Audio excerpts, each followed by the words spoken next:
యేసుక్రీస్తు నామంలో బెతస్తా విడుదల పరిచర్య తరపున మీకు ప్రేమపూర్వకమైన వందనాలు. ఈ దిన వాక్యదానము యెహోవా యందు భయభక్తులు కలిగి ఉండుట తెలివికి మూలము. సామెతల గ్రంథం 1వ అధ్యాయము 7వ వచనం. భయభక్తులు అనే అసలైన విషయానికి వచ్చేశాడు సొలొమోన్. దేవుని పట్ల గౌరవపూర్వకమైన భయం, భక్తిభావం లేకుండా నిజమైన జ్ఞానం అసాధ్యం. అలాంటి భయభక్తులు లేకపోతే దేవుని దృష్టిలో జ్ఞానం అనిపించుకునే దాని కనుచూపు మేరకైనా చేరలేము.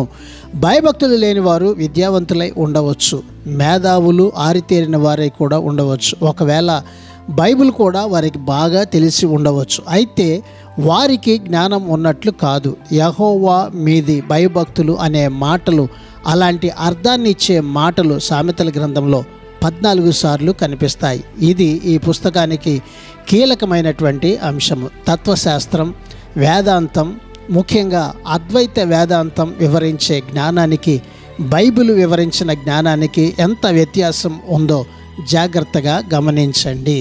ప్రార్థన. మహాపరిశుద్ధుడా, మహోన్నతుడా, జీవాధిపతి, మా మంచి యేసయ్య, నీ మహాకృపను బట్టి ప్రేమించి మరొక నూతన దినాన్ని మాకు ఇచ్చినందుకు నీకు వందనాలు, స్తోత్రాలు చెల్లిస్తూ నీ యందు భయభక్తులు కలిగి ఈ లోకంలో ప్రభువా నీవిచ్చేటువంటి జ్ఞానమును మేము సంపాదించుకొని నీ సన్నిధిలో సంపూర్ణులుగా ఆశీర్వాదకరంగా జీవించేటువంటి ధన్యతని ఈ దినాన మాకందరికీ నీ దయచేయమని యేసు ప్రశస్త నామంలో ప్రార్థించి అడిగి వేడుకుంటున్నాము తండ్రి. ఆమెన్.